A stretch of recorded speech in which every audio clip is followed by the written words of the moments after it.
కాబట్టి తితిక్షను పెంపొందించుకోవటము కష్టమని అనుకున్న వాడికి అది ఎప్పటికీ సాధ్యపడదు. ఈ అంటే ఉన్నది బ్రహ్మమే అన్న భావాన్ని దృఢంగా విశ్వసించడం, ఆచరించడం. మీరు జీవ లక్షణాలని పోగొట్టుకోనంత కాలం, పట్టుకుని వేలాడినంత కాలం మీలో తితిక్ష లేదు. మీరు ఏదో కొంత సాధన చేస్తున్నారని కేవలం మీకు మీరు ఇదవ్వకూడదని చెప్పటమే. జీవ లక్షణం లేశ మాత్రం ఉన్నా కూడా అది అఖండం అయిపోతుంది. ఆ తర్వాత మీరు చేసేది ఏమి లేదు, జీవ లక్షణాలతోటే ఉంటారు. ఏం సందేహం లేదు. ఎందుకంటే మనసులో భావనలు వస్తున్నాయి. ఓసారి నిర్లక్ష్య భావన వస్తుంది, ఒకసారి అబ్బా పర్వాలేదులే అనిపిస్తుంది, ఇంకోసారి ఎందుకులే అనిపిస్తుంది, ఒకసారి చూడనట్టు యాక్షన్ చేస్తారు. రకరకాలు అన్ని మీవే, చూసి చూడనట్టు చేసేది మీరే.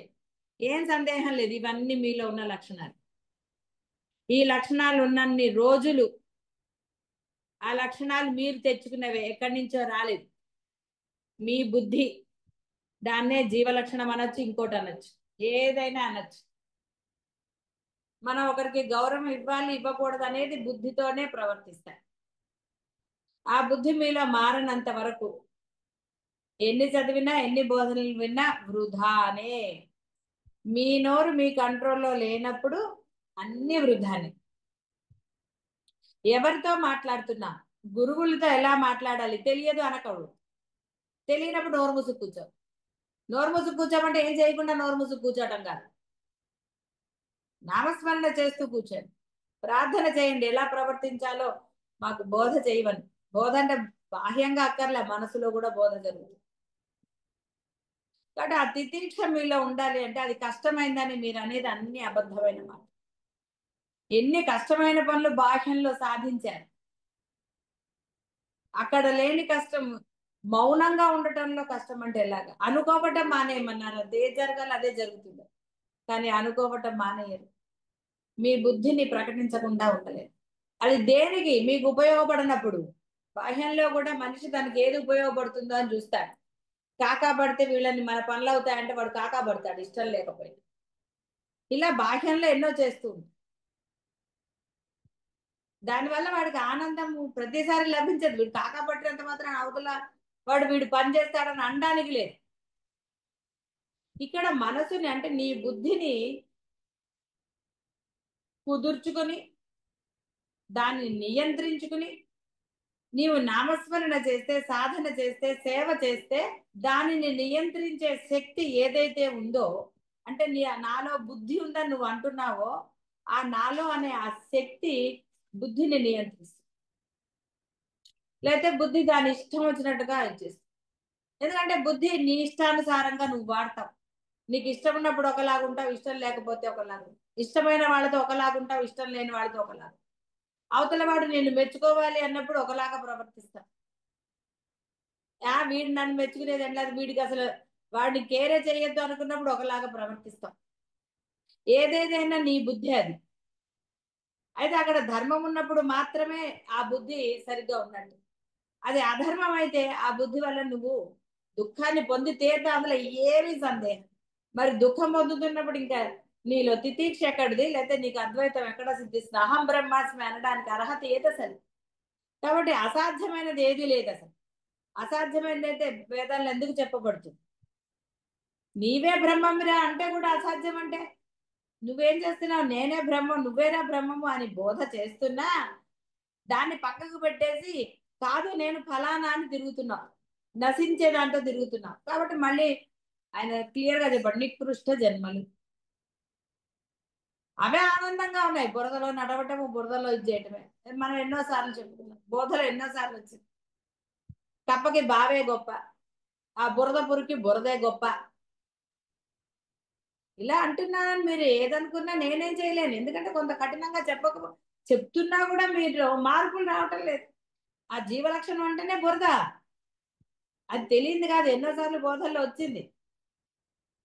మరి దేనికి జీవలక్షణం పట్టుకుని వేలాడుతున్నారు? కొన్ని విషయాలు ఏమిటి? కొన్ని విషయాలు అన్ని విషయాలే. నువ్వు విషయాలను గుర్తించినప్పుడు బురద అది, ఇంకా సందేహం లేదు, బురద పురుగు అనుకోండి మీరు. విషయాల్లో తిరుగుతుంటే బురద కాకపోతే ఏమవుతుంది? ఎందుకు తిరగాలి విషయాల్లో? ఇంత బోధ జరుగుతున్నా, సాధన చేస్తున్నామని చెప్తున్నా, ఎందుకు మళ్ళీ ఇంకా విషయాలనే పట్టుకుని వేలాడుతున్నా? ఏమిటి మీకు కష్టం ఏమిటి అసలు? కష్టం అన్నది ప్రతిదీ మిమ్మల్ని కష్టపెడుతుంది. ఎన్ని కష్టాలు భరించుంటారు ఇప్పుడు, ఎన్ని కష్టమైన పనులు ఆచరించి ఉన్నారు, ఎన్నో చేశారు. అది ఉద్యోగంలోనా, ఇంట్లోనా, ఏదైనా సరే, బంధాలతో కానీ దేనితో అయినా కానీ ఎన్నో చేశారు. సాధన చేయలేరా? అద్భుతమైన దాన్ని పొందడానికి కొంతైనా కష్టపడరా? అసలు కష్టమే లేదు. సరే పోనీ మీ దృష్టిలో కష్టం అంటే, కృష్ణ పరమాత్మ ఒక కథ చెప్పాట ఉద్ధవుడికి. కృష్ణుడు ఉద్ధవునితో చెప్పాడు, సంపూర్ణమైన శ్రద్ధతో ధ్యానపూర్వకంగా వినమని చెప్పాడు. కొంతమంది చాలా శ్రద్ధగా పూర్తి ఇష్టంతో వింటారు, కొంతమంది అన్యమనస్కంగా వింటారు. అన్యమనస్కుడు ప్రతి పని నిర్లక్ష్యంగానే చేస్తాడు. ఒకసారి నేను ఒక వ్యక్తిని ఆధ్యాత్మిక శిబిరానికి రమ్మని పిలిచాను. ఆయన బ్రతికుంటే ప్రయత్నిస్తా అన్నట్ట. అప్పుడు నేను ఆయనతో, అంటే ఈ పుస్తకం రాసిన ఆయనతో, బ్రతికుంటేనే రండి, తర్వాత వస్తే అందరూ భయపడి పారిపోతారని చెప్పారు. ఎప్పుడూ కూడా జీవుడు అనేవాడు దుఃఖాలకు కారణం కొరకు వెతుకుతూ ఉంటాడు. ఇతరులను నిందిస్తారు, అధికమైన గాఢ దుఃఖంలో ఇంకా దుఃఖపడుతూ ఉంటాడు. ఏమిటి నాకే ఎందుకు వచ్చింది ఇది, ఏం చేశాను నేను అని అంటూ ఉంటాడు. మనసుని విషపూరితం చేసుకుంటారు, విశ్వాసాన్ని కోల్పోతారు, అనేక రకాలైన జవాబులను అన్వేషించుకొని తాత్కాలికంగా సమాధానపరుచుకుంటారు. ఏదో ఒక దృఢ నిశ్చయానికి రాని కారణంగా మరలా ఆందోళన చెందుతారు. నమ్మకం లేదు పూజించే దైవం మీద, పట్టుకున్న గురువుల మీద, ఎక్కడా ఏది నమ్మకం లేదు. కాబట్టి మరలా మరలా దుఃఖం పునరపి, భగవద్హెచ్చని, కర్మ ఫలమని, దురదృష్టమని, చెడ్డ రోజులని, రాబోయే ఏదో సంఘటనకు సంకేతమని, ఇలా రకరకాలుగా తలపోస్తారు. అప్పుడు కూడా ఏదో ఒక విషయానికి సంతుష్టులు అవరు. ఏదో ఒక ఖచ్చితమైన స్థిరమైన నిర్ణయానికి రాగల సాత్విక ధృతి తెచ్చుకో. ఒక ఉజ్జయినిలో ఒక ఐశ్వర్యవంతుడైన వ్యక్తి నివసించేవాడు. కేవలం జన్మ చేత మాత్రమే అతడు బ్రాహ్మణుడు, గుణకర్మల చేత బ్రాహ్మణుడు కాదు. విద్యా బోధన, పూజ, గ్రంథ పరిశోధన, ప్రజలకు దీక్షాదులు ఇవ్వటం మొదలైనవి బ్రాహ్మణ విధులు. కానీ ఈ వ్యక్తి వైశ్య ధర్మాలైన వ్యవసాయ వ్యాపారాల్లో మునిగేవాడు. జ్ఞానము, విశ్వాసము, స్వార్థ రాహిత్యము, కరుణ, ఔదార్యము, వినమ్రత మొదలైనవి బ్రాహ్మణులకు సహజ లక్షణాలు. బ్రాహ్మణుడు అంటే అర్థం తెలుసు మీకు. ఇక్కడ కులంతో చెప్పినా కూడా అసలైన బ్రాహ్మణుడు ఎవరో కృష్ణ పరమాత్మ చేశాడు కాబట్టి దీని గురించి మీరు ఇది చేసుకోకండి. ఇక్కడ ఒక కథ కాబట్టి అలా చెప్తున్నా. ఈ వ్యక్తి లోభి, భోగి, కోపిష్టి. కామము, క్రోధము, లోభము అనేవి నరకానికి 3 ద్వారాలు. ఈ బ్రాహ్మణిలో ఈ 3 గుణాలు మెండుగా ఉన్నాయి. అతనికి బ్రతికుండగాను మరణించినా కూడా నరక జీవితం నిశ్చయం. కనీసం వాక్కుతోనైనా బంధువులను, అతిథులను గౌరవించేవాడు కాదు. గృహస్థుడై ఉండి కూడా ఏ రకమైన కర్మలను ఆచరించలేదు. అత్యంత ధనవంతుడై ఉండి అవసరాలకు కూడా ధనాన్ని ఖర్చు చేయక శరీరాన్ని కూడా బాధ పెట్టేవాడు. ఏ వ్యక్తి అయితే తన కోసం, కుటుంబ సుఖ సౌఖ్యాల కోసం శ్రీ గురుభ్యో నమః. అమ్మా పాదాభివందనాలమ్మా. బ్రాహ్మణుడు అంటే బ్రహ్మయందు చరించేవాడని కదమ్మా. కామక్రోధ మోహాలు ఇవి ఎలా ఉన్నాయి అది అర్థం కాలేదమ్మా. అంటే మనసుని నియమించుకున్నవాడే బ్రాహ్మణుడు, బ్రహ్మయందు చరించేవాడు, ఆ తపనతో సాధన చేసేవాడు, అది మాత్రమే ఆచరణ పెట్టేవాడు. మరి ఈ లక్షణాలు, ఈ కామక్రోధాలు ఇవి ఎలా ఉన్నాయి? వాడికి ఉన్నాయి. అతన్ని బ్రాహ్మణుడు అంటే ఇక్కడ కులం గురించి చెప్తున్నారు కథ కాబట్టి. ఆహా, అలా అమ్మా. పూర్వకాలంలో 4 జాతులకు చెప్పారు. వైశ్యులు ఇది చేయాలి, క్షత్రియులు రక్షణ కోసం ఉండాలి, బ్రాహ్మణుడు విద్యాబోధ చేయాలి. ఇవన్నీ పూర్వకాలం అంటే ఆ ద్వాపర యుగంలో అప్పుడు ఈ కొన్ని నియమాలు పెట్టారు. ఇలా ఉండాలి, బ్రాహ్మణుడు అంటే ఇలా ఉండాలి. వైశ్యుడు అలాగా, క్షత్రియుడు ఇలాగా, శూద్రుడు అంటే ఈ పనులకు ఉండేవాడు. పూర్వకాలం చాకలి వీళ్ళందరూ కూడా శూద్రులతో సమానం. వాళ్ళకి అవును. మాత్రమే కొన్ని విద్యలు వస్తాయి, మంగళ వాళ్ళ పని అవి అన్ని అలా కొన్ని అప్పుడు ఏర్పరిచారు. అందరూ కూడా ఆ యొక్క పరమాత్మ నుంచి వచ్చిన వాళ్ళే. ఉమ్. ఆ పని చేయనప్పుడు వాడు బ్రాహ్మణుడే కాదు. అంటే ఏదైతే భగవంతుడు నియమించాడో నువ్వు ఈ పని చేయి, నువ్వు ఆ పని చేయి అన్నప్పుడు వాడు వైశ్యుడు కాదు, వీడు బ్రాహ్మడు కాదు, వాడు క్షత్రియుడు కాదు. అమ్మా. అందుకని ఈ కలికాలంలో మీరు గొప్ప మీరు గొప్ప అంటారు. ఎవరి పని వారు చేస్తే వాడు గొప్పవాడు అవుతాడు. అందుకని ఎవరి ధర్మం వారు చెయ్యాలి. ఆ ధర్మం చేయకుండా వేరేది చేసినప్పుడే గోళలన్నీ మొదలు. కాబట్టి వీడు ఆ ధర్మం చేయకుండా వీడు వ్యాపారాలు చేస్తే వీడిలో ఏ గుణము లేదు అన్నారు. బ్రాహ్మణుడు అంటే అది కులము అనగానే ఇప్పుడు మనలాగా ఇక్కడ ఓసీ బీసీ అని కాదు అసలు. గుణాన్ని బట్టి కులం. ఉమ్. అది కథ కాబట్టి వాడు బ్రాహ్మణ వంశంలో పుట్టాడు, కానీ వాడికి ఎక్కడా కూడా ఆ లక్షణాలు లేవని చెప్పడం. అమ్మా, అర్థమైందమ్మా. పాదాభివందనాలమ్మా. ఏ వ్యక్తి అయితే తన కోసం, కుటుంబ సుఖ సౌఖ్యాల కోసం, పూజాధికాలకు, తన సేవకుల కోసం దానంగా గాని సామాజిక ధర్మ కార్యాలకు గాని ధనం ఖర్చు పెట్టాడో అతడు ఇక కృపణుడు అంటే కరుణ లేనివాడు, దుష్టుడు అని అర్థం. అంటే వాడు ఇక నరక పొంది తీరుతాడు నిశ్చయంగా. కాబట్టి ఏ ఒక్కరి కోసమో లేక తనొక్కడి కోసమో కాక అందరి కోసమో ధనాన్ని ఖర్చు పెట్టేవాడే ఉదారుడు. ఆత్మానం ధర్మకృతంచ పుత్రధారాంచ పీడ్యాన్. అందరినీ పీడించి వాడు చేస్తే ఏమిటి ఉపయోగం? ముందు స్వధర్మం అన్నారు. నువ్వు కుటుంబ యజమాని అయినప్పుడు ఇంట్లో వాళ్ళని అతిగాను అప్పులు చేసి సుఖపెట్టమని చెప్పటం లేదు. నీకున్నంతలో ఇంట్లో వాళ్ళ యొక్క సుఖ సంతోషాలు నువ్వు చూసి తీరాలి. నిన్నేం అప్పులు చేయమని చెప్పలేదు, ఆడంబరాలకు పొమ్మని చెప్పలేదు.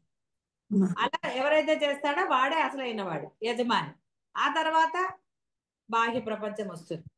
ఇంటి నుంచి వాడు బయటికి వెళ్తాడు. కాబట్టి ఇంట్లో ఫస్ట్ వాడు సరిగ్గా ఉండాలి, ఇంట్లో వాళ్ళతో ప్రేమగా ఉండాలి, ఇంట్లో వాళ్ళ అవసరాలు చూడాలి. ఇది చేయకుండా అదేదో అంటారు కదా, ఇంట గెలిచి రచ్చగలవమని సామెత ఉంది. ఇంట్లో రాక్షసుడు బయటకు వెళ్ళి అందరితో గొప్ప అంటే దానివల్ల ఏం ప్రయోజనం లేదు. బయట వాడు ఏం చేస్తాడు? ఏదైనా రోగం నష్టం వస్తే ఇంట్లో వాళ్ళే చెయ్యాలి, బయట వాడు చెయ్యడు. ఇంట్లో వాళ్ళకి బయట వాళ్ళకి ఆదర్శంగా ఉన్నవాడే అసలైన వాడు.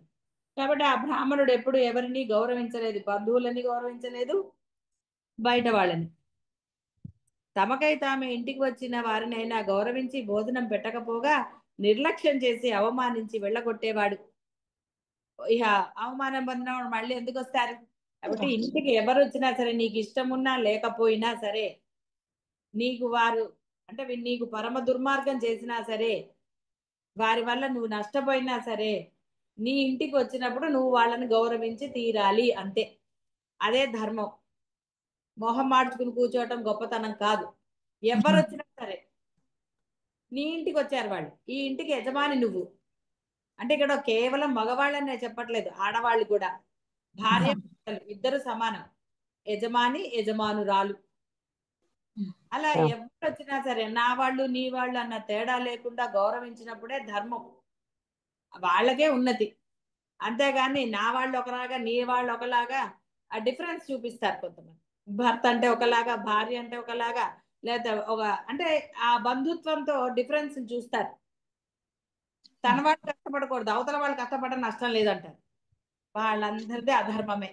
కాబట్టి ఇక్కడ వెళ్ళగొట్టేవాడు. ఒకసారి వచ్చిన వారు మళ్ళీ ఎప్పుడు ఆ ఇంటికి రాలా.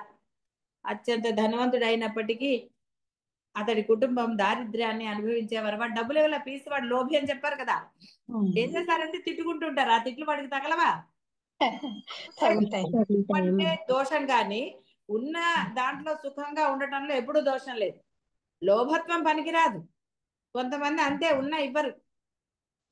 వాడిని తిట్టుకారండి, భార్య అయినా తిట్టుకుంటుంది, పిల్లలైనా తిట్టుకుంటారు. ఏదో వాడికి భయపడితే మాట్లాడుకుంటా కూర్చుంటారు. వాడు వేరే అనవసరమైన ఖర్చులు చేస్తే అప్పుడు కూడా తిట్టుకుంటారు. ధైర్యం ఉంటే మొహం మీద అంటారు. కాబట్టి ఇక్కడ అనుభవించారు. దారిద్ర్యం వాళ్ళకి పెట్టేవాడు కాదు. కాబట్టి దేనికి ధార్మిక కార్యాలకు కూడా ధనం ఖర్చు పెట్టేవాడు కాదు. పుణ్యకర్మలు లేని ఆ ఇల్లు శూన్య గృహం లాగా ఉండదు. అందుకే కొన్ని ఇళ్లలోకి వెళ్తే శాంతిగా ఉండదు, ఏదోగా ఉంటుంది, ఎప్పుడు వెళ్ళిపోదామా అనిపిస్తుంది.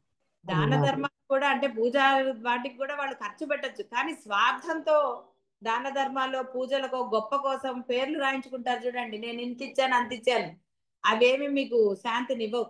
ఆ ఇల్లు ఎప్పుడు కూడా డిస్టర్బ్డ్ గానే ఉంటుంది. గుప్త దానాలు చేసేవాడు మనస్ఫూర్తిగా అనిపించగానే చేసేవాడు, అంతేగాని నేను 5,000 ఇచ్చా వీడికి ఇచ్చా వాడికి ఇచ్చా ఇన్ని దానాలు చేసా అన్ని దానాలు చేసా అని డప్పు వాయించుకునే వాడికి వాడి ఇల్లు ఎప్పుడు అలాగే ఉంటుంది, శూన్యమే, అక్కడ ఏం సంతోషం ఉండదు. కాబట్టి అతిథిని దైవ సమానంగా భావించాలి.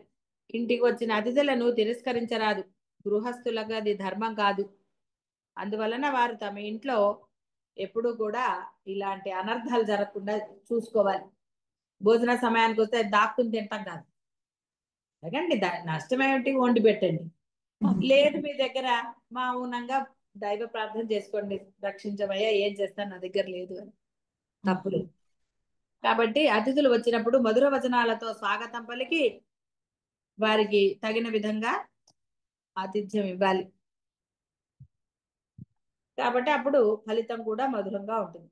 కుటుంబం కోసం, బంధుమిత్రుల కోసం, సమాజం కోసం, నీ కోసం ఉదారంగా వివేకపూర్వంగా ఖర్చు చేయటం కోసం అధిక ధనార్జన చేయమని చెప్పారు తైత్తరీయ ఉపనిషత్తుల్లో.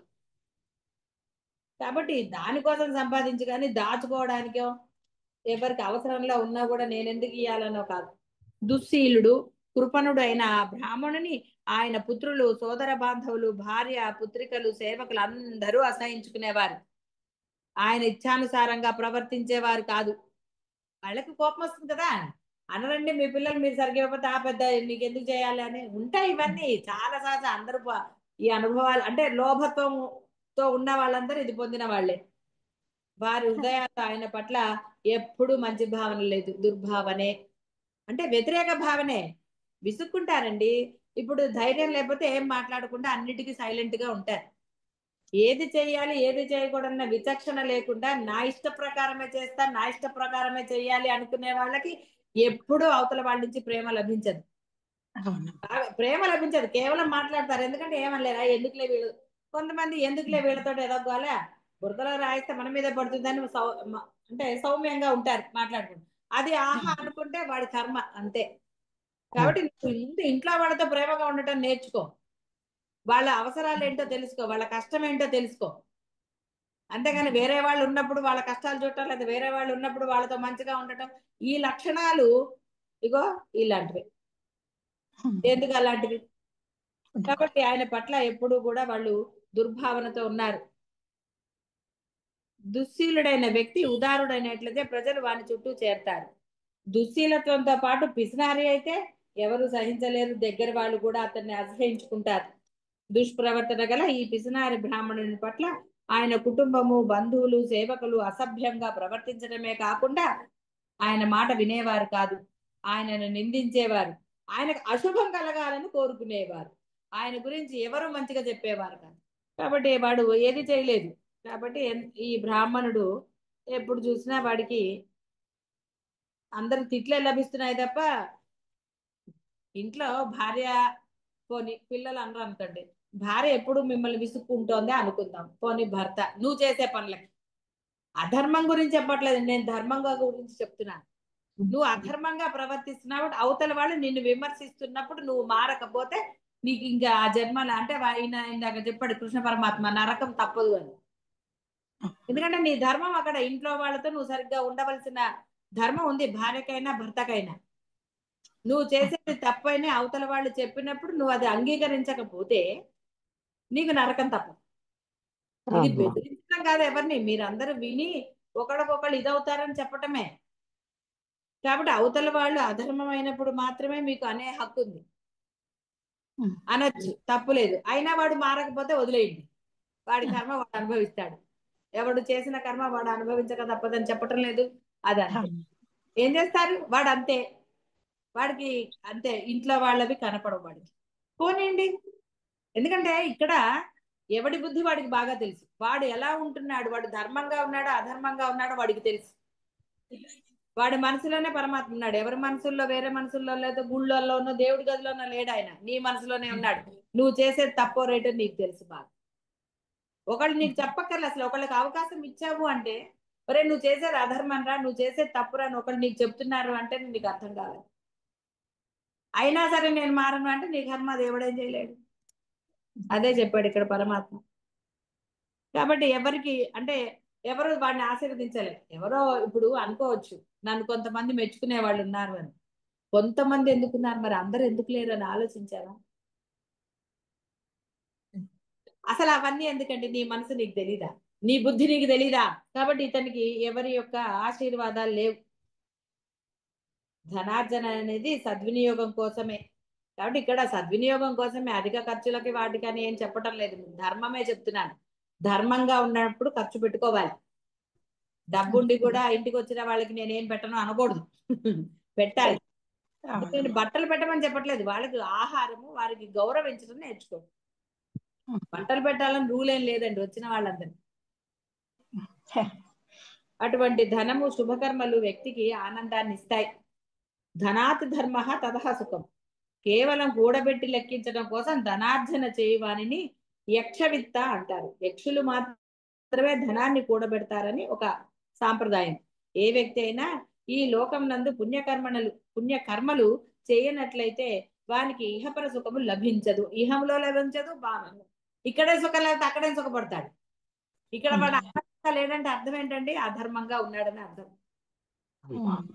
నువ్వు ఆనందంగా చక్కగా నవ్వుతూ లేవు అని నీకు తెలిసినప్పుడు నవ్వలేవు. నువ్వు సీరియస్ గానే మాట్లాడగలుగుతావు, ఆనందంగా మాట్లాడతావా? ఓ జోక్ వేయగలవండి ఆనందంగా? మనం ఏ సిచ్యువేషన్ అయినా ఆనందంగా ఎంజాయ్ చేయవచ్చు, కానీ వీళ్ళు ఎంజాయ్ చేయలేరు. ఎందుకంటే వీడు మనసులో ఒక అభిప్రాయం ఉంటుంది, అందుకని వాడు ఎప్పుడు సీరియస్గా ఉంటాడు. అదేం గంభీరం కాదు. గంభీరం అంటే ఆనందంగా ఉండటం గంభీరం, ఒకరిని ఇబ్బంది పెట్టకపోవటం గంభీరం. అంతేగాని ఒకరిని ఇబ్బంది పెట్టే గంభీరత్వం దేనికండి? కాబట్టి ఆ బ్రాహ్మణుడు దుఃఖపూరిత జీవితం గడుపుతున్నాడు. ధనము, పదవి, ఆరోగ్యం, కీర్తి మొదలైనవి ఏవైతే లభిస్తాయో అవి పూర్వజన్మ అని చెప్పబడతాయి. వాటిని రక్షించుకోవడానికి ఇదంతా కూడా మామూలు జీవిలకి చెప్తున్నారు. ఇప్పుడు మీరు మళ్ళీ పుణ్యకార్యాలంటే అసలు మీరు ధర్మంగా ఉండటం అనేది ముఖ్యం. ధర్మమే పుణ్యం, అదే రక్షిస్తుంది. అంతేగాని ఇప్పుడు మళ్ళీ నేను ఏవో దాన ధర్మాలు చేస్తానండి అని మళ్ళీ మొదటికి వెళ్తారు. ఇప్పుడు అదే జీవ లక్షణాలతోటే వచ్చాయి తిప్పలని. అవి వాటిని రక్షించుకోవడానికి ప్రస్తుతంలో పుణ్యకర్మలను ఆచరిస్తూ పుణ్యం అనే నిల్వ పెంచుకుంటూ ఉంటారు. సత్కర్మలను ఆచరిస్తున్నప్పటికీ అప్పుడప్పుడు ధనం పోగొట్టుకుంటూ ఉంటాం. ఒకవైపు ధనం స్వభావత అనిత్యం, అంతేకాదు పూర్వకృత దుష్కర్మల కారణంగా కూడా మీ యొక్క ధనం నష్టపోతూ ఉంటారు. అందుకనే ఒకప్పుడు గొప్పగా బతికిన వాళ్ళకి తర్వాత ఉండకపోవచ్చు. అది ఒకటి, నీకు దైవానుగ్రహం నీకు లేనప్పుడు, నీ పుణ్యం పూర్తిగా క్షీణించిపోయినప్పుడు, నీలో అనవసరమైన ఈ ఆకాంక్షలనండి, దుర్గుణాలనండి, ఒకరిని నిందించే స్వభావం ఏవైతే ఉన్నాయో ఇందాక చెప్పారు, లోభత్వము, ఒకరిని ఇంటికి వచ్చిన వాళ్ళని గౌరవించకుండా ఒకరిని గౌరవించటం. ఇప్పుడు మీ ఇంటికి ఒక ఇద్దరు ముగ్గురు వచ్చారు, పోనీ ఇద్దరు వచ్చారు అనుకున్నాం, ఒకరిని గౌరవించి రెండవ నువ్వు తూలనాడితే అది దోషం. నువ్వు వీడిని గౌరవించిన పుణ్యం కూడా నీకు రాదు, ఎందుకంటే ఇంకోరిని నువ్వు అవమానించవు. వాళ్ళు నీకన్నా తక్కువ వాళ్ళైనా సరే, తక్కువ ఉద్యోగం, అసలు ఎందులో తక్కువ వాళ్ళైనా సరే నువ్వు నీ ఇంటికి వచ్చారు కాబట్టి నువ్వు గౌరవించి తీరాలి. అందుకని పని మనిషి అంటే వారి యొక్క ఇదిని బట్టి, ఉపాధిని బట్టి గౌరవించమని చెప్పారు. ఉపాధి అంటే నీ ఇంట్లో పని వాళ్ళు, వాడికి ఎంత గౌరవం అంత ఇవ్వండి. బంధువులు అంటే నీ ఉపాధితో సమానం. కాబట్టి నువ్వు అంతేగాని వాళ్ళ ఇంటికి వెళ్తే నీకు కుర్చీ వేయాలి, వాడి ఇంటికి వస్తే మటుకు నువ్వు, నీ ఇంటికి వస్తే నువ్వు వాడి కింద కూర్చోమని అనరాదు. ఇవి గురువుల దగ్గరకు వచ్చినప్పుడు మీరు చూసి నేర్చుకోవాల్సింది ఏంటి అంటే అందరికీ ఎంత సమానత్వం ఇవ్వబడుతుందో అది నేర్చుకోవాలి. అంతేగాని ఇక్కడే చేసేసి ఆహా నాకు గౌరవం లభించింది అనుకుంటే మీ అంత మూర్ఖత్వం ఇంకోట్లేదు. ఆహా నన్ను గౌరవిస్తున్నారు గురువు గారు అనుకుంటే దానికన్నా మూర్ఖత్వం ఇంకోట్లేదు. గురువు గారు నిన్ను గౌరవించటం లేదు, ఆయన యొక్క కరుణ చూపిస్తున్నారు నీకు. గౌరవం ఎట్లా ఆశిస్తారండి? కాబట్టి ఆహా నాకే రెస్పెక్ట్ ఇస్తున్నారు, నాకే గౌరవిస్తున్నారు, నాకే ఇది చేస్తున్నారు నువ్వు అనుకుంటే ఇంకా నీలో జీవలక్షణం బ్రహ్మాండంగా ఉందని అర్థం. గురువు గౌరవం కాదు ఇవ్వవలసింది, నీ పట్ల కారుణ్యంతో ఉండాలి. కారుణ్యం వేరు, గౌరవం వేరు. ఈ డిఫరెన్స్ నీకు తెలియాలి అంటే నువ్వు మనసా వాచ కర్మణ గురువుని నమ్మాలి. ఏది ఆశించాలి, ఆహా నువ్వు అనుకున్నావు అంటే అది జీవలక్షణం, ఎప్పటికీ అదే ఆశిస్తావు. ఆశించడం మొదలెట్టావంటే గురువు దగ్గర నుంచి ఏంటి ఆశించాలి? ఏది కోరుకుంటున్నారో అహం బ్రహ్మాస్మి స్థితిని ఆశించాలి, కానీ గౌరవాన్ని, రెస్పెక్ట్ ని అదే నువ్వు ఆశించేది. గురువు సహజ లక్షణం అది. నువ్వే కాదు, పరమ దుర్మార్గుడు వచ్చినా వాళ్ళని గౌరవిస్తారు, వాళ్ళని ఆదరంగానే చూస్తారు. వాళ్ళ సహజ లక్షణం అది. అంతేగాని నువ్వు వచ్చావని ఒకలాగా ఇంకోటి వచ్చావనిలాగా ఉండనే ఉంటారు. దుర్మార్గులు వస్తారు, ఎంతమంది రావట్లేదండి, వస్తారు. వాళ్ళ మనసుల్లో కూడా ఉంటాయి, ఏదేదో ఉంటాయి. ఆయన గురువు అలా బయట పడడు, అప్పుడే గురువు. లేకపోతే గురువు ఏమవుతాడండి? ఒకళ్ళని కింద కూర్చోబెట్టి ఒకళ్ళని పైన కూర్చోబెడితే గురువు ప్రేమగానే చెప్తారు, నువ్వు కింద కూర్చోలేవు కాబట్టి పైన కూర్చో అంటారు. దాన్ని నువ్వు అర్థం చేసుకోవాలి. అది సహజ లక్షణం గురువుది. అంతే తప్ప ఏదో నీకు రెస్పెక్ట్ ఇచ్చేసారని నువ్వు భావించకూడదు. ఆయన యొక్క కరుణ, ఆ సమత్వాన్ని నువ్వు నేర్చుకో, ఆ భావం నీలో ఉండాలి. అంతేకాని అహంకరించకూడదు. ఆహా అని నువ్వు అహంకరించావా, జీవలక్షణం కొండంత పెరిగిపోతుంది. ఇక ఇంకా ఇంకా మనం ఈ లోకంలో ఉండం. అందుకనే అనేది గురువు దగ్గర ఉన్నప్పుడు ఎప్పుడు కూడా లోపల ఏ భావం లేకుండా ఉండగలిగిన వాడే నిజమైన సేవ చేయగలుగుతాడు. మీరు సమర్థింపులు కానీ ఇంకోటి కానీ చెప్పినన్నాళ్ళు అది జీవలక్షణమే. బాగా గుర్తు. మీరు ఏ సేవ చేసినా మీరు ఒక సమర్థింపు చెబితే, మీరే చేయిస్తున్నారు అన్నా కూడా సమర్థింపే. మీరే ఉన్నారు, మీరే చేయిస్తున్నారు అని అంటే గురువు చేత చేయిస్తారా? అమ్మా మాట కూడా దోషమే. అర్థమైందమ్మా. నమస్కారం చేసి మౌనంగా ఉండాలి అంతే. గురువు కరుణ కాబట్టి, సహజ లక్షణం కాబట్టి అంటాడు, అయ్యో మీరు కష్టపడుతున్నారు అంటారు. అనంగానే మీరు ఏవో డైలాగులు కొట్టమని కాదు. అమ్మా అమ్మా మౌనంగా ఉన్నవాడే అసలైన శిష్యుడు. ఇది అర్థమైంది. మాత్రం పనమ్మా, ఆ మాత్రం పని అని మీరు ఇన్ని సమర్థింపులు చెప్పారనుకోండి, అంటే అర్థం ఏంటంటే సేవ అయింది అది. అర్థమైందమ్మా. బయటికి రావాలని మాట చెప్తారు, కానీ మీరు ఏమన్నారు, దాన్ని పనిగా చూసారు, సేవగా చూసారా? అమ్మ మేము సేవ చేసుకుంటున్నాము అని అనగలుగుతున్నారా? ఆలోచించండి. ఏ భావం లేని వాళ్ళే సేవ అనుకోగలుగుతారు. భావం ఉందనుకోండి, మీరు అందరూ చేస్తున్నారు, నేను కాదనట్లే, కానీ నేను అనేది ఇక్కడ ఆ పాయింట్ గుర్తుపెట్టుకోండి. ఆ లక్షణాన్ని మీరు గుర్తించాలి. సేవ చేస్తున్నాను అన్న భావన మీలో దృఢపడితే జీవ లక్షణం కొట్టుకుపోతుంది. ఇంకా అక్కడ ఎక్కడుంది? సేవ ఉంది. సేవ ఉన్నప్పుడు జీవుడు లేడు, శిష్యుడు ఉంటాడు. శిష్యుడికి ఈ ఉన్నతిని ప్రసాదిస్తాడు గురువు. జీవుడికి ఎందుకు ఇస్తాడండి? జీవుడికి బోధ చేశాడు. జీవుడు బోధ విని శిష్యుడు అవ్వాలి. శిష్యుడిగా సేవ చేస్తూ సాధన చేస్తే వాడు అహం బ్రహ్మాస్మి అయిపోతాడు. ఎంతసేపు అండి? అందుకే రికాబులో కాలు ఇటు నుంచి అటు పెట్టే లోపల మరి జనకుడిది ఎందుకు చెప్పాను ఇన్నిసార్లు? ఎక్కడన్నా అన్నాడా నేను చేస్తున్నానని? లేదు లేదు. మరి ఇన్నిసార్లు చెప్పిన ఎందుకు గ్రహించలేకపోయారు? చూసారా జీవ లక్షణం. ఏమనంటే ఇదంతా ఏం పర్వాలేదమ్మా, చేయగలుగుతున్నానమ్మా, మీరే ఇస్తున్నారా శక్తి? గురువు పనులకు ఇస్తాడండి శక్తి. అప్పుడు గురువు లౌకికం అయిపోడు. అర్థమైందమ్మా బాగాను. లౌకికంగా ఎందుకు చేస్తాడండి? గురువు మిమ్మల్ని ఉన్నత మార్గాన్ని తీసుకెళ్లాలంటే మళ్ళీ లౌకికంలోకి ఎందుకు పడు? లౌకికమైన శక్తి దేనికి? ఎందుకంటే ఏది జరగాలో అది జరుగుతుంది, మీ చేత ఏది చేయించాలో పరమాత్మ చేయిస్తాడని చెప్పిన తర్వాత అక్కడ పని అన్న మాట ఎక్కడి నుంచి వచ్చింది? శక్తి అనే మాటకి అర్థం ఉందా? కాబట్టి ఆ సేవ అన్న పదం మీలో లోపల ఉన్నప్పుడు సమర్థింపులు గాని ఈ మాటలు గాని ఏమైనా వస్తాయా? గురువులు మీకు మీ చేత చేయించి, అంటే మీ చేత అది జరగాలని ఎందుకు ఇస్తారు? మీ మనసు ప్రక్షాళన కావడానికి మీకు అవకాశం ఇస్తారు. గురువులు చేసుకోలేకండి, లేకపోతే గురువులకు వేరే వాళ్ళు లేకనా? గురువుకి జరుగుతుంది. మీకు అవకాశం ఇచ్చారు మీ మనసులు ప్రక్షాళన కావడానికి. శిష్యుడే ఉండాలి, జీవుడు ఉండరాదు. జీవుడే పని అంటాడు. బాహ్యం విషయం అండి, అద్వైతంలో విషయం ఎక్కడుంది? వచ్చింది. గురువు మీకు శక్తి చేస్తున్నాడంటే స్వార్థం అయిపోలేదు గురువుది. పని చేయించుకోవడానికి వాళ్ళకి శక్తి ఇచ్చాడన్న అర్థం. మామూలుగా చెప్తున్నాను, మీరు అలా అనుకోలేదు. కానీ అసలు అర్థం ఏమొస్తుందండి? ఇప్పుడు అర్థమవుతుందమ్మా బాగా. బాగా మరి అవుతుంది. గురువు స్వార్థపరుడా? ఎప్పటికీ కాదమ్మా. మిమ్మల్ని ప్రక్షాళన కావడానికి అవకాశాలు ఒక్కొక్కరికి అలా ఇస్తూ ఉంటారు. దాన్ని దూరం చేసుకుని ఆహా చేసేసాం మేము భ్రమలం అయిపోయాం అనుకుని దూరం అయిపోతారు. ఎవరికి నష్టం జరిగిందండి? ఎవరికి తెలియట్లేదు. అవకాశాన్ని సద్వినియోగం చేసుకునేవాడు శిష్యుడు. అవకాశాన్ని తనకు అనుకూలంగానో గురువు శక్తి ఇస్తున్నాడనో గురువుదనో ఇదనో చెప్పుకునేవాడు జీవుడు. ప్రక్షాళన అయితే ఆనందం లభిస్తుంది చేసినప్పుడు. లేదనుకోండి పని అనిపిస్తుంది, అలసట అనిపిస్తుంది, మనసులో ఒక ఇది వస్తుంటుంది, అబ్బా అనిపిస్తూ ఉంటుంది.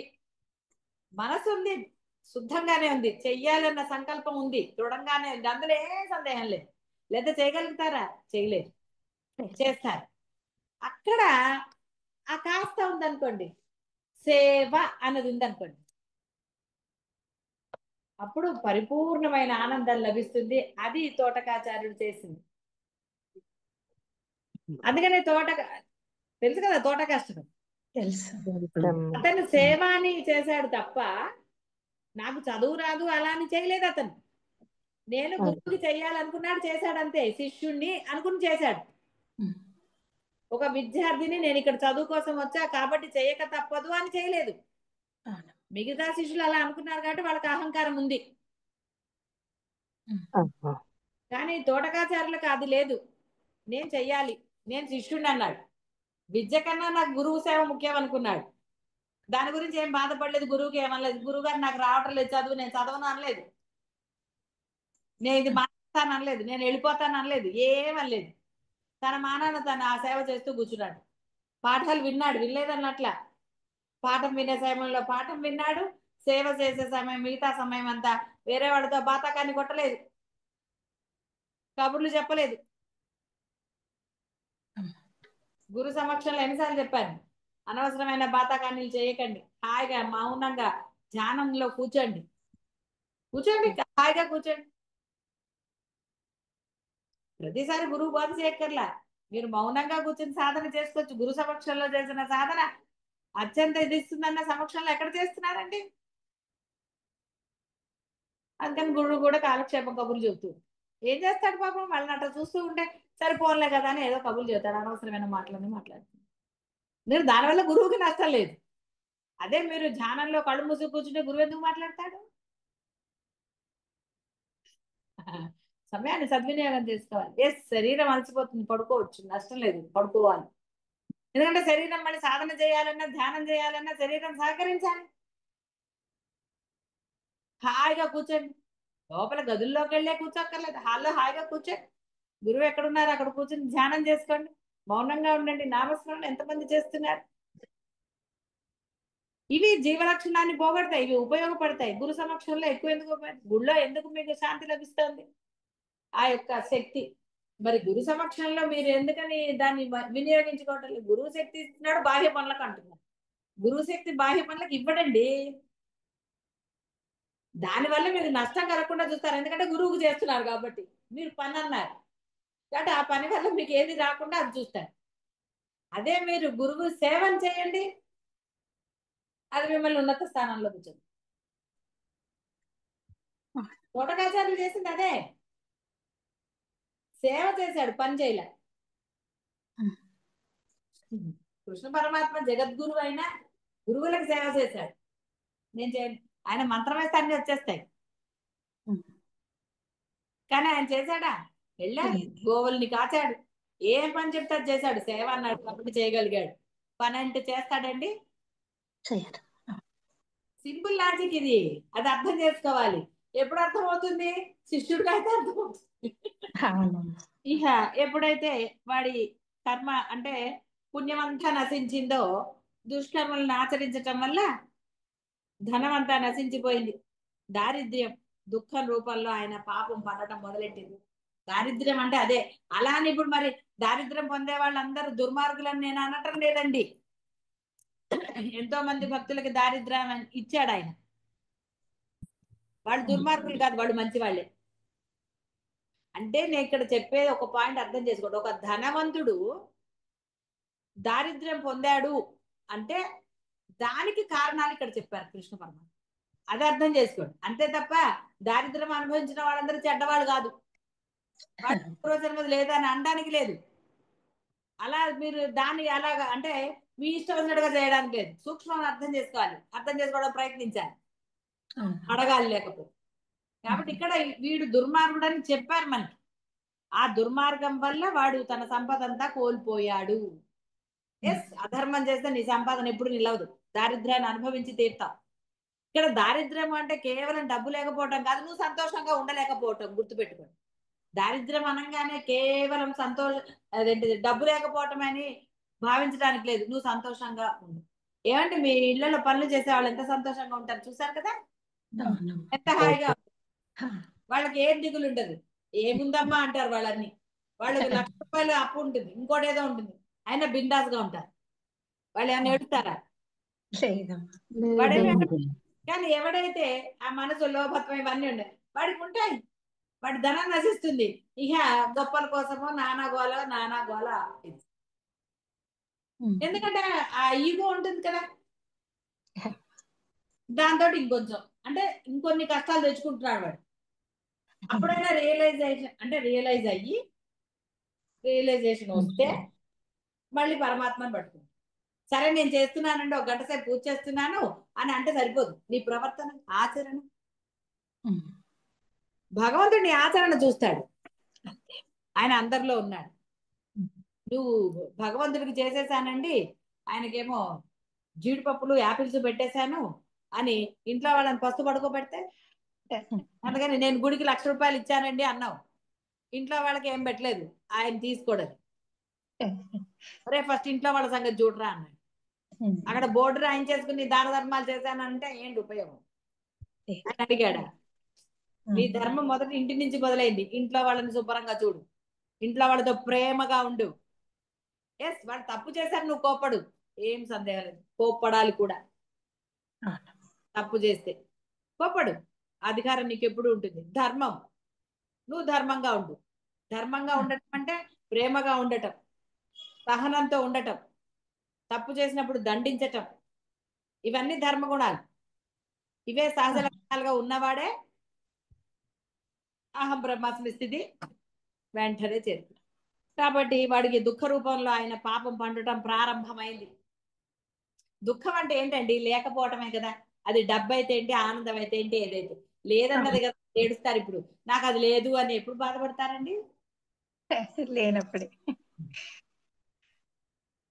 ఉన్నదాన్ని చూసి సంతోషించారు, లేని దానికి తెలుసుకుని. ఇందా చెప్పాడు కదా, ఎప్పుడు కష్టాలు చూసుకుంటా, ఉన్నదాంతో సంతోషపడచ్చు కదండి. హాయిగా నాకుంది ఏమిటి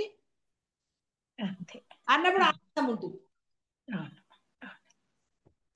నిజం చెప్పండి, సేవ చేసినప్పుడు ఆనందం లభించిందా, పని చేస్తే ఆనందం లభించిందా? సేవ చేసినప్పుడేనమ్మా. సేవాభావం మీ హృదయంలో ఉండాలి. సేవాభావం ఉన్నప్పుడు ఆనందం లభించి తీరుతుంది. అది సహజం. వానలోకి వెళ్తే తడవటం, ఎండలోకి వెళ్తే ఎండ వేడి అవ్వడం సహజం కదా. పెట్టుకున్నా వాన ఎఫెక్ట్ పడుతుంది కదా నీకు. కాలైనా తడుస్తా, ఏదో ఒకటి జరుగుతుంది కదా. ఎండలో అంటే కదా సెగ వస్తుంది కదా. ఇది అంటే నీ మనసు భావన. భావన యద్భావం తత్భవతి. ఇందులో సందేహం ఎక్కడ ఉందండి? లేదమ్మా. అందుకనే సేవ ఉండాలి. గురువు ఇంటికి రావడానికి పర్మిషన్ కావాలని అడుగుతున్నారు. మరి గురువు ఇంటి నుంచి వెళ్ళేటప్పుడు కూడా పర్మిషన్ కావాలి కదా. చూసారా, మీ ఆలోచన చెప్తున్నాను. ఇవి దోషాలు కదా. గురువు రమ్మని డైలాగులు కొడతారు. మీకు ఇష్టమైనప్పుడు మీరు వచ్చేస్తారు, లేదా రమ్మంటే వస్తామండి, లేకపోతే రాము అంటారు. సరే రమ్మన్నారు, వచ్చారు. మరి వెళ్ళేటప్పుడు కూడా పర్మిషన్ తీసుకోవాలి కదండి. మరి తీసుకుంటారా? అదే దోషం, అర్థమైంది. ఇహ దీనికి వ్యతిరేకంగా ఉద్ధవుడు ఉదారుడు, దయాళుడు. ఆయన ఎప్పుడు సత్కర్మలనే చేస్తూ ఉండేవాడు, ఉదారంగా దానాలు చేస్తూ ఉండేవాడు. అలానే అప్పులు చేసి దానాలని కాదు. నీకు ఎంతలో ఉందో అంతండి, బియాండ్ లిమిట్స్ దానం చేయమని ఎవరూ చెప్పలేదు. ఎక్కడ ఏ శాస్త్రము చెప్పలేదు, వేదము చెప్పలేదు, భగవంతుడు చెప్పలేదు. నీకు ఉన్నంతలో దానం చేయన్నాడు. నువ్వు చేయగలిగింది చెయ్యి. మనకి శివ చక్రవర్తి ఇవన్నీ కూడా ఉన్నాయి కథలు, ఒట్టిగా చెప్పలేము, మనకి పురాణాల్లో కథలు. ఆ విధంగా నీకు చెయ్యి. అవసరాలు మనసులో నువ్వు భావన పెట్టుకో, వీడికి సహాయం చేస్తే వీడు నాకు చేస్తాడని. ఇక్కడ కానీ జాగరూకత. అందుకనే సాధన సాధన సాధన అంటే నువ్వు అబద్ధమే చెప్పకూడదు. ముందర చెప్పిన తర్వాత ఆలోచించి బాధపడి క్షమాపణ చెప్పటం అనేది మరలా పునరావృతం కాకూడదు. అది అసలైన శిష్య లక్షణం, అది లేకపోతే జీవ లక్షణమే. అందుకే దోషరహితులు కావడానికే మీరు చేసినవి నేను చెప్తాను. ఎందుకు పునరావృతం కాకూడదు? మీరు క్షమాపణ అడగటం అనేది గొప్ప విషయం కానే కాదు. క్షమాపణ అడిగే అవసరం రాకుండా ఉండటం అసలైన లక్షణం, శిష్య లక్షణం అనండి. అహం బ్రహ్మాస్మి స్థితి పొందడానికి అది మీలో కలగాలి. అది బోధ యొక్క పరమార్థం. బోధ మీకు అర్థమైందనండి, లేదంటే ఆచరణలో పెడుతున్నారనడానికి నిదర్శనం అది. అలా ఉండాలి మీరు. బోధ ఆచరణలో మీరు పెడుతున్నారు అన్న, ఆ ధర్మాన్ని మీరు ఆచరిస్తున్నారన్న, అద్వైతాన్ని ఆచరణలో పెడుతున్నారన్న, అహం బ్రహ్మాస్మి స్థితి పొందాలన్న దృఢత్వం మీలో ఉందన్న జరగాల్సిన ఆచరణ. క్షమాపణ అనే పదం మీ నోటి నుంచి రాకూడదు. అంటే అహంకారంగా ఉండమని కాదు, దోషం చేయకుండా. ఆ దోషం కావడానికే సాధన చెయ్యండి అర్రా, దీక్షగా చేయండి, ఇన్ని చెప్పాము. ఏవి అవై అసలు దీక్ష అనేది అర్థమైందని భావిస్తున్నాను. కాబట్టి ఎవరు ఏ దోషాలు చేశారో తెలుసుకోండి, దోషరహితులుగా ఉండండి. మీరు క్షమాపణ అడిగితే గురువుకి సంతోషం కాదు, క్షమాపణ అవసరం లేని స్థితిలో మీరు ఉండాలని గురువు ఎప్పుడు కోరుకుంటారు. అందుకని చెప్తాడు, అంతే తప్ప లేదనుకోండి డైరెక్ట్ గానే తిట్టచ్చు. ఎందుకు డైరెక్ట్ గా తిట్టడం అంటే మీరు బాధపడతారు. ఎందుకు అలాగా? మీరు బాధపడటం అనేది గురువు యొక్క ఉద్దేశం కాదు. మీలో మార్పు రావాలి, సహజ మార్పు రావాలి, సహజంగా మీరు శుద్ధులై ఉండాలి. అహం బ్రహ్మాస్మి స్థితి ఎలా వస్తుంది లేదు అసలు. ఎందుకు మా లోపల భావాలు యద్భావం తద్భవతి అని చెప్తుంది. ఏమిటి గురువు దగ్గర మీరు నేర్చుకునే? గురువు ఆచరణ చూసి మీరు ఆహా ఓహో అంటాం కాదు. ఎందుకన్నాడో మీరు గుర్తిస్తే గురువు అన్నాడన్న మాట మీ నోట్లోంచి వస్తుందా?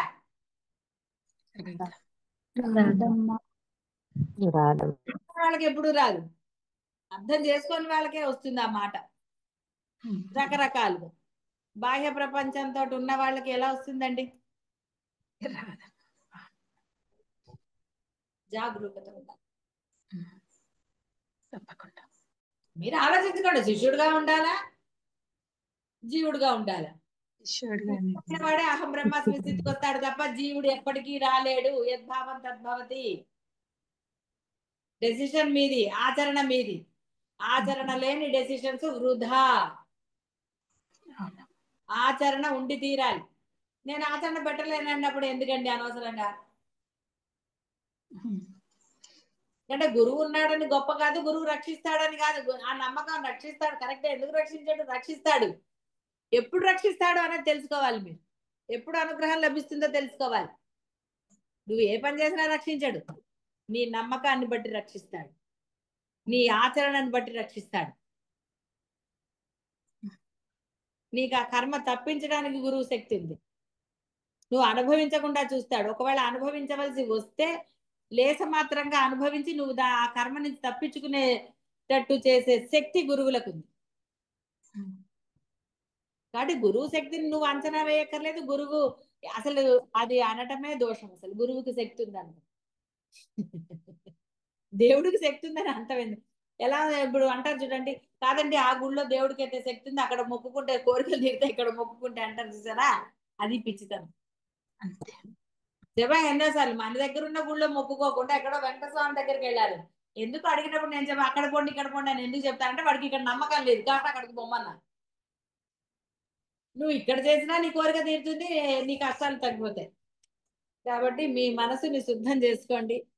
అది సేవ చేస్తున్నారా పని చేస్తున్నారో తెలుసుకోండి. శుభం భూయా.